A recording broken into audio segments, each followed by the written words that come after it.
สวัสดีค่ะยินดีต้อนรับเข้าสู่การเรียนรู้ภาษาอังกฤษกับ Eastland English เหมือนเช่นเคยการติวข้อสอบชุดนี้จะเน้นไปที่ Grammar and Usage 2B อาจารย์ยุดีจะช่วยหาเทคนิคการทำข้อสอบแล้วก็ อาจารย์ Robert จะช่วยเรื่องการออกเสียงภาษาอังกฤษค่ะถ้าพร้อมแล้วก็ไปลุยข้อสอบกันเลย Directions Choose the best option to complete each sentence. เลือกคำตอบที่ดีที่สุดเพื่อเติมประโยคให้สมบูรณ์ Number 1. Eventually, the picture on the left blank to be the new logo for our restaurant. A. Choose. B. Chose. C. Were chosen. D. Was chosen. คำกริยาที่ให้มาทั้ง4ตัวมีความหมายว่าเลือกประธานคือ The picture แปลว่ารูปภาพ on the left. คือตำแหน่งด้านซ้ายมือรูปนี้ค่ะในเมื่อประธานทำเองไม่ได้การใช้โครงสร้างแบบ active ก็คือประธานตามด้วยกริยาแท้ในข้อ A และข้อ B จึงถูกตัดออกไปแล้วโครงสร้างแบบไหนล่ะที่จะใช้กับประธานที่ถูกกระทำคำตอบก็คือ Passive voice. มีประธานตามด้วย verb be แล้วก็กริยาช่องที่3ในข้อ C และข้อ D เขาให้กริยาช่องที่3มาแล้วทั้งคู่เราก็ต้องหา verb be ให้สอดคล้องกับประธานโจทย์บอกว่ารูปภาพทางซ้ายมือถูกเลือกดังนั้นก็คือภาพนี้ภาพเดียว verb be ที่ใช้กับประธานที่มีเพียงหนึ่งก็คือ was คำตอบที่ถูกต้องของข้อนี้ก็คือ D. Was chosen. Number 1. Eventually, the picture on the left was chosen to be the new logo for our restaurant. ในที่สุดรูปภาพทางด้านซ้ายมือก็ถูกเลือกให้เป็นโลโก้ใหม่สำหรับร้านอาหารของพวกเรา Number 2. The YouTube channel Eastland English blank by many language learners every day, especially those who are studying for an English test. A. Is visiting. B. Is visited. C. Are visited. D. Are visiting. โจทย์ในข้อนี้ไม่ยากเลยค่ะถ้าเรารู้จักสังเกตคีย์เวิร์ดเราก็จะหาคำตอบได้เร็วขึ้นคีย์เวิร์ดตัวนั้นก็คือคำว่า By. ถ้าเห็นคำนี้เมื่อไหร่เราจะต้องนึกถึง Passive voice. ก็คือประธานถูกกระทำโครงสร้างก็ตามนี้นะคะเผื่อว่าลืมไปแล้วประธาน verb be แล้วก็กริยาช่องที่3ลองดูที่ตัวเลือกสิคะข้อไหนบ้างที่ไม่ตรงตามโครงสร้างก็คือข้อ A และข้อ D เพราะกริยามี ing ลงท้ายถึงตรงนี้แล้วอาจารย์ยังไม่ได้แปลโจทย์ให้ฟังเลยแต่เราก็สามารถตัดคำตอบที่ไม่ใช่ออกได้2ข้อเลยทีเดียวน่าจะสร้างกำลังใจให้คนที่รู้ศัพท์น้อยได้บ้างนะคะมาวิเคราะห์โจทย์กันต่อเลยค่ะเราก็ต้องมาหาประธานของประโยคนี้เพื่อจะได้ตัดสินใจว่าเราจะเลือก is ที่ใช้กับประธานที่มีอันเดียวหรือ are ที่ใช้กับประธานหลายๆอัน YouTube channel. เป็น YouTube ช่องเดียวและช่องนั้นก็ชื่อว่า Eastland English. ดังนั้นคำตอบที่ได้ก็คือ B. Is visited. Number 2. The YouTube channel Eastland English is visited by many language learners every day, especially those who are studying for an English test.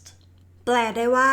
YouTube ช่อง Eastland English ได้รับการเข้าชมจากผู้เรียนภาษาจำนวนมากมายในแต่ละวัน โดยเฉพาะคนที่เรียนเพื่อเตรียมตัวสอบวิชาภาษาอังกฤษสำหรับคนที่ต้องการพัฒนาทักษะภาษาอังกฤษอย่าลืมแวะมาศึกษาที่ช่อง Eastland English ของอาจารย์นะคะกดติดตามเพื่อที่จะได้ไม่พลาดบทเรียนใหม่ๆค่ะ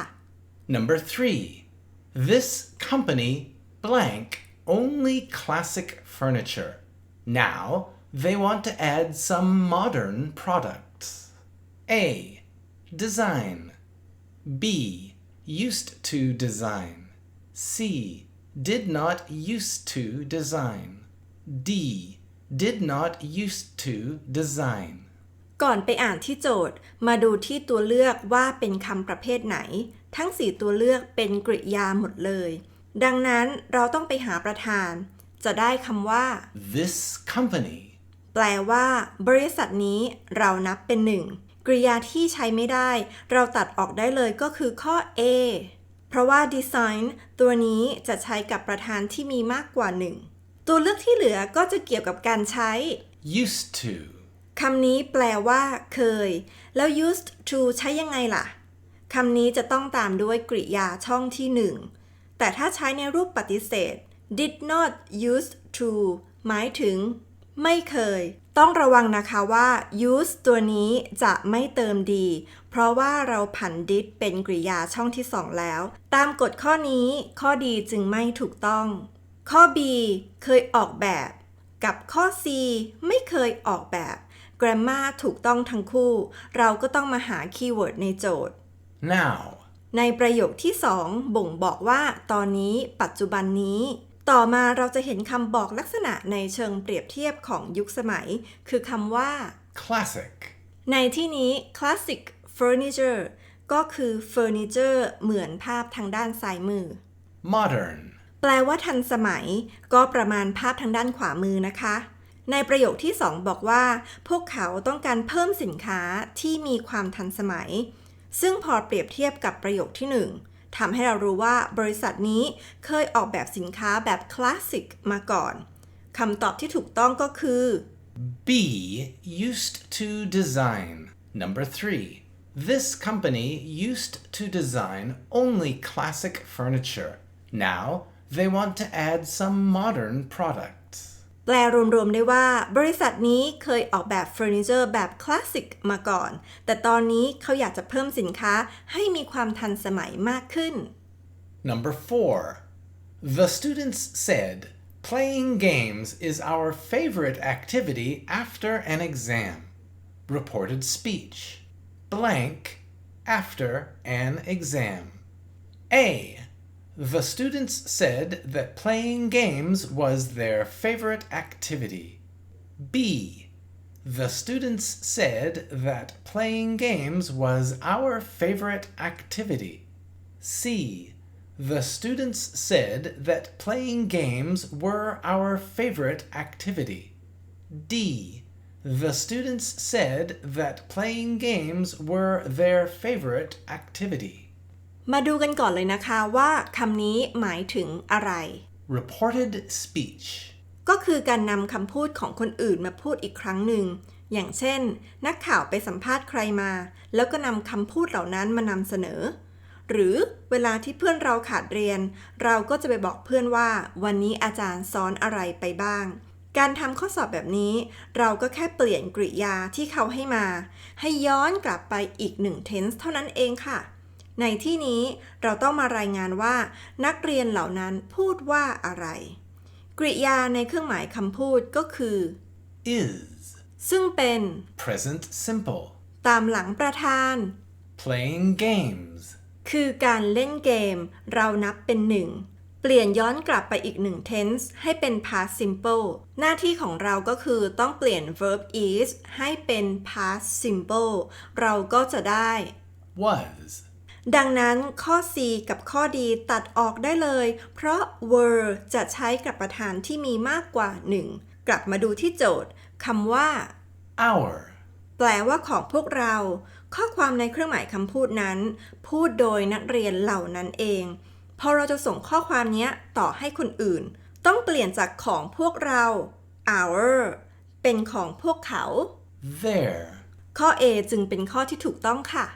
The first sentence in reported speech should be this. The students said that playing games was their favorite activity after an exam. มาฟังคำแปลกันนะคะนักเรียนเหล่านั้นพูดว่าการเล่นเกมเป็นกิจกรรมที่พวกเราชื่นชอบหลังจากการสอบเสร็จเมื่อเรานำคำพูดเหล่านั้นมารายงานก็จะได้ว่านักเรียนเหล่านั้นพูดไว้ว่าการเล่นเกมเป็นกิจกรรมที่พวกเขาชื่นชอบหลังจากสอบเสร็จ Number 5. Maybe blank in the near future I will have a chance to travel to an ancient historical place. A. One by one. B. One or two. C. One day. D. One of. ข้อนี้ทดสอบเกี่ยวกับเรื่องการใช้คำว่า one มุ่งตรงไปที่คีย์เวิร์ดกันเลยนะคะคำว่า In the near future.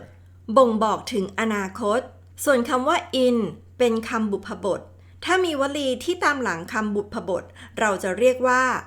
This is a prepositional phrase. คีย์เวิร์ดตัวนี้บอกอะไรเรา บอกว่าเราจะใช้คำว่า one ในข้อดีไม่ได้ เพราะคำนี้เป็นการบอกจำนวน คำที่ตามหลังมาควรเป็นคำนามหรือกลุ่มคำนาม ตัวเลือกต่อไปที่เราจะตัดออกก็คือ one or two แปลว่า 1 หรือ 2 คำที่ตามหลังมาส่วนใหญ่จะเป็นคำนามที่เกี่ยวกับเวลา เช่น 1 หรือ 2 สัปดาห์ 1 or 2 weeks. 1 หรือ 2 ปี 1 or 2 years. เหลือตัวเลือกเพียง 2 ตัวจะตอบข้อไหนดีคะ กลับไปดูที่โจทย์กันก่อน คำว่า An. หมายถึงสถานที่เดียว ส่วนคำว่า one by one ในข้อ A หมายถึงทีละสถานที่ แสดงว่าเขาไปหลาย ๆ ที่ one day จึงเป็นคำตอบที่ดีที่สุด แปลว่าวันหนึ่ง Number 5. Maybe one day in the near future, I will have a chance to travel to an ancient historical place. ไม่แน่นะ วันหนึ่งในอนาคต ฉันอาจจะมีโอกาสได้ไปเที่ยวที่โบราณสถานที่ไหนสักแห่ง Number 6. Did the teacher blank you exactly what the topic is for the speech we have to do next week? A. Say. B. Said. C. Told. D. Tell. โจทย์บอกว่าคุณครูได้ช่องว่าง ตัวเลือกแบ่งออกเป็น 2 กลุ่มคือกลุ่ม say ในข้อ A และข้อ B แปลว่าพูดคำที่ตามหลังมาจะเป็นประโยคคือ ประธานและกริยา แต่บางครั้งก็อาจมีคำเชื่อมมาวางก่อนก็ได้ กลุ่มที่ 2 คือกลุ่ม tell ในข้อ C และ D แปลว่าบอกคำที่ตามหลังมาจะต้องเป็นกรรมคำในช่องว่างจะเป็นคำตอบของกลุ่มไหนก็ต้องมาดูคีย์เวิร์ดในโจทย์กันก่อนเลยค่ะ You. คำนี้เป็นกรรมเพราะไม่มีกริยามาต่อท้าย อันนี้อาจารย์ให้จุดสังเกตสำหรับคนที่ยังแยกประธานกับกรรมไม่ได้นะคะ ทีนี้เราก็รู้แล้วว่าไม่ข้อ C ก็ข้อ D เป็นคำตอบที่เราตามหา แล้วเราจะใช้กริยาช่องไหนดีล่ะ ไปดูที่โจทย์ก่อน เห็นคำว่า Did. เป็นกริยาช่วยที่ผันแล้ว เราจะไม่ผันกริยาแท้ซ้ำอีก คำตอบที่ถูกต้องก็คือ D. Tell. Number 6. Did the teacher tell you exactly what the topic is for the speech we have to do next week? อาจารย์ได้บอกคุณไหมว่าหัวข้อไหนที่จะต้องกล่าวรายงานในสัปดาห์หน้า Number 7. I would like to spend some time blank describing these photos I took on my unforgettable journey. A. On. B. With. C. For. D. About. มาดูคำศัพท์ที่น่าสนใจกันก่อนเลยนะคะ เราจะได้นึกภาพตามได้คำแรก Journey. การเดินทาง Unforgettable. ลืมไม่ลง Describing. การบรรยาย แสดงว่าเขาคนนี้รู้สึกประทับใจกับการเดินทางครั้งนี้มาก แล้วก็อยากจะบรรยายภาพเหล่านี้ว่าเกิดอะไรขึ้นบ้าง คีย์เวิร์ดของข้อนี้คือคำว่า Spend. เราต้องเลือกใช้คำนี้คู่กับคำบุพบทที่ให้มา และคำนั้นก็คือ On is the correct preposition in this case. เมื่อรวมกันแล้วจะได้คำว่า spend on จะแปลว่าใช้ กลุ่มคำประเภทนี้ไม่มีกฎนะคะ ต้องท่องจำอย่างเดียว สิ่งที่เขาใช้ก็คือ เวลา เพื่อการบรรยายภาพนั่นเอง ต่อมาคำว่า Sometime. เขียนแยกกันแบบนี้ some เป็นคำบอกจำนวน แปลว่าเล็กน้อย อยู่ข้างหน้า time หมายถึงสักครู่ แต่ถ้า sometime เขียนติดกัน แล้วมี s ด้วย จะแปลว่าบางครั้ง Sometimes is an adverb of frequency. อย่าจำสับสนนะคะ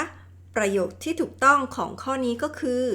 Number 7. I would like to spend some time on describing these photos I took on my unforgettable journey. ฉันอยากจะใช้เวลาสักพักหนึ่งเพื่อบรรยายรูปภาพเหล่านี้ที่ฉันถ่ายมาจากการเดินทางที่ประทับใจสุดๆจนลืมไม่ลง Number 8. Your car's windscreen blank by hail if you drove in a heavy hailstorm. A. Could be break. B. Could be broken. C. Broke. D. Be broken. มีคำไหนสะดุดตาเวลาอ่านโจทย์ข้อนี้ไหมคะ เป็นคำที่บอกว่าเราต้องใช้โครงสร้างไหนในการคาดเดาคำตอบ คำนั้นก็คือคำว่า If. ส่งสัญญาณให้เรารู้ว่าข้อนี้เป็นประโยคเงื่อนไข ประโยคเงื่อนไขก็มีหลายประเภท แล้วข้อนี้เราจะใช้ประโยคเงื่อนไขประเภทไหน ก็ต้องมาดูว่ากริยาอยู่ที่ไหน คำนั้นก็คือ Drove. แปลว่าขับ เป็นกริยาช่องที่ 2 เราก็จะเทียบโครงสร้างได้เลยว่าข้อนี้อยู่ในประโยคเงื่อนไขที่ 2 เราจะใช้พูดถึงเหตุการณ์สมมุติ ในข้อนี้จะหมายถึงกระจกหน้ารถยนต์ของคุณน่ะช่องว่างโดนลูกเห็บถ้าคุณขับรถในขณะที่มีพายุลูกเห็บเกิดขึ้นแสดงว่าตอนนี้ยังไม่มีพายุนะคะแค่สมมุติเฉยๆมาดูในด้านโครงสร้างกันบ้างค่ะถ้าใช้ if ขึ้นต้นประโยคจะตามด้วยประธานกริยาช่องที่2คอมมาประธาน could หรือ would แล้วก็กริยาช่องที่ 1แต่ถ้านำ if ไปวางไว้กลางประโยคก็จะขึ้นต้นประโยคด้วยประธาน could หรือ would ตามด้วยกริยาช่องที่ 1ต่อด้วย if ประธานแล้วก็กริยาช่องที่ 2โจทย์ให้ if you drove if ประธานกริยาช่องที่ 2ตรงนี้นะคะเราก็ต้องมาหาส่วนที่ขาดหายไปนั่นคือ could หรือ would ตามด้วยกริยาช่องที่ 1ทีนี้ลองนำโครงสร้างไปเปรียบเทียบกับตัวเลือกที่ให้มานะคะตัวเลือกที่ไม่ตรงตามโครงสร้างก็คือข้อ C และข้อ D เพราะไม่มี would หรือ could เลยทั้งข้อ A และ B มี could ตามด้วยกริยาช่องที่ 1ถูกต้องทั้งคู่เลยแต่เห็นคำว่า By. ในโจทย์บอกให้รู้ว่าข้อนี้เป็น Passive voice. ก็คือ verb be ตามด้วยกริยาช่องที่ 3ได้ข้อที่ถูกต้องหรือยังคะก็คือข้อ be boy broken เป็นกริยาช่องที่ 3ส่วนคำว่า break ในข้อ A เป็นกริยาช่องที่ 1ประโยคที่สมบูรณ์ในข้อนี้คือ Number 8. Your car's windscreen could be broken by hail if you drove in a heavy hailstorm. กระจกหน้ารถของคุณอาจจะแตกได้ถ้าคุณขับขี่ในขณะที่มีพายุลูกเห็บตกอย่างหนัก Number 9. I used to live near Central Park in New York. I visited it 15 years later, but I didn't recognize blank. A. Someone. B. Anyone. C. Anything. D.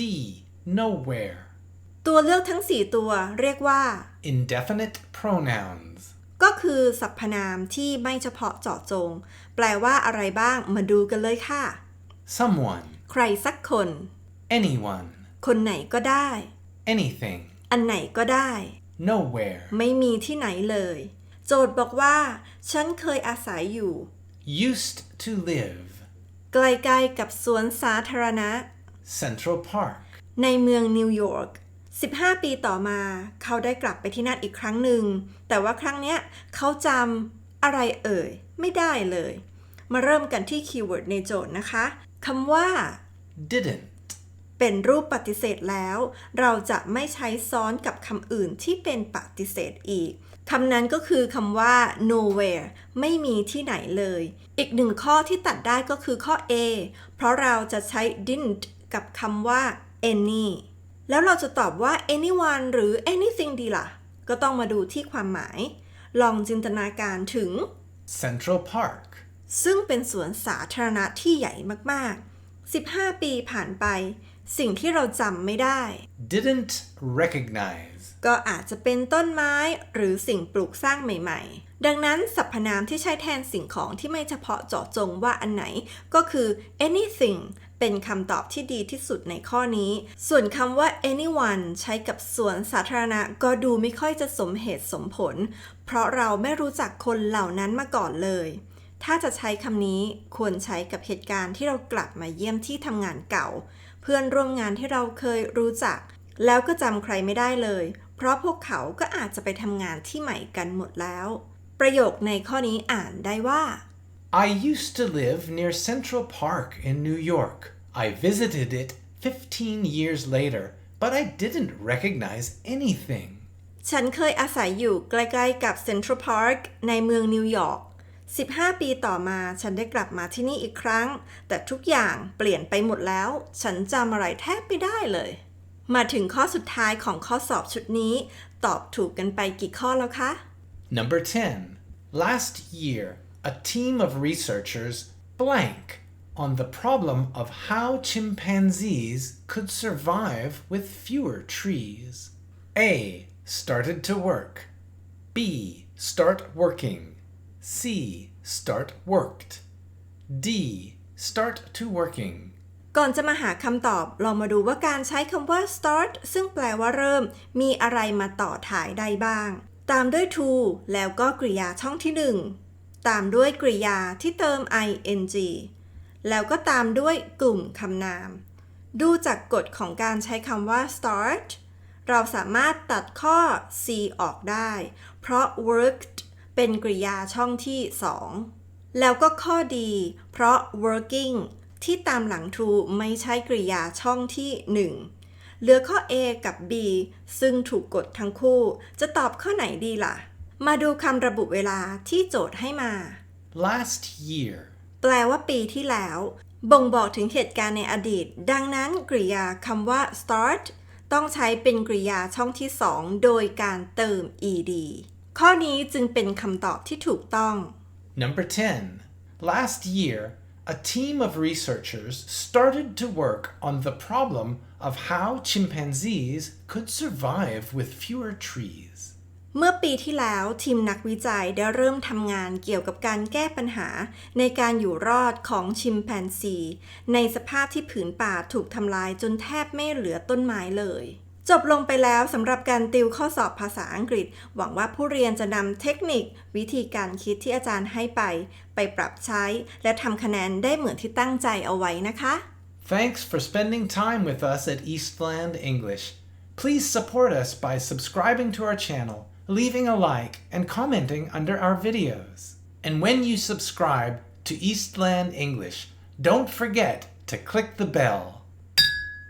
That way you'll be notified every time we make and release a new video. See you next time. See you around. Goodbye. Bye.